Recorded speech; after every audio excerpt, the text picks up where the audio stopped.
In this video, we'll go over how to install the battery block, link, and inverter stack. The packaging of the Nexis battery block is designed to be opened by cutting the corners of the box to fold open like a flower for ease of use and a safer lift. The top of each battery block features simple click architecture. The quick connector is designed with a small amount of play, allowing easier connection of each component.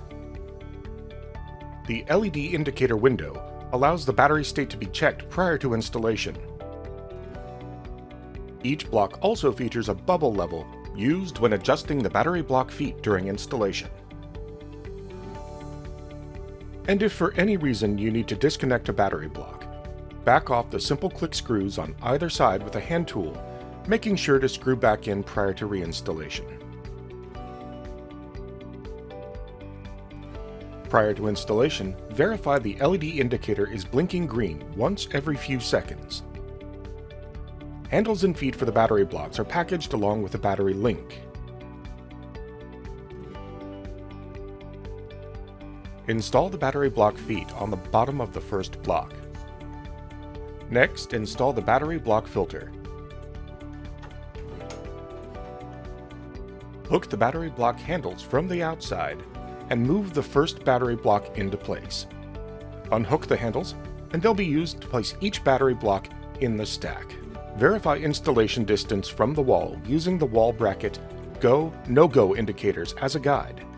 In this case, there's a 4-inch concrete footer we'll need to use strut to gap. Each battery block foot has a nut to lock it in place. Using the bubble level as a guide, adjust each battery block foot and lock it in place. Remove the quick connect cover on the bottom of each battery and install. As you connect each battery block, listen for the quick connect click. Be sure to remove the handles each time you install a block. Install the uppermost battery block and leave the handles hooked and folded down. Install the battery wall bracket on the battery block below the link.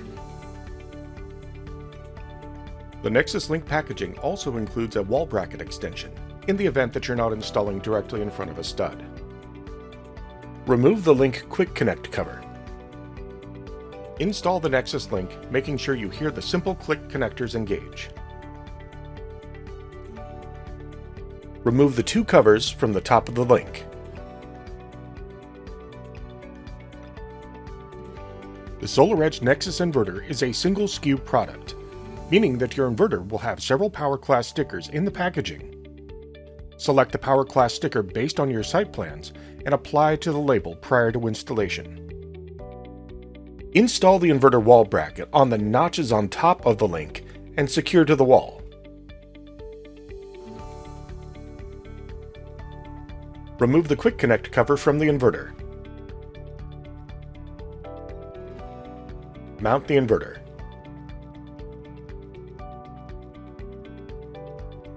Note that the inverter will rest on the link and not on the cleat on the top of the bracket.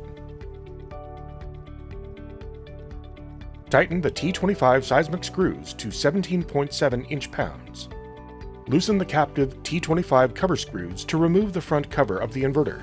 DC connections are located on the left. Below is the quick connector wiring. The communication board is in the middle with communication wiring on the bottom and connection for cellular plug-in on the top right. There's an RJ45 for monitoring communication on the bottom right of the COM board, and there is a second RJ45 connection behind the COM board for meter collar communications. The factory-installed revenue grade meter can easily be removed to access setting dip switches if required. Finally, AC connections are on the right. Terminations for rapid shutdown can be found on the left-hand side of the communication board. The wiring tunnel at the bottom of the inverter allows you to pass DC or AC conductors through the enclosure when needed.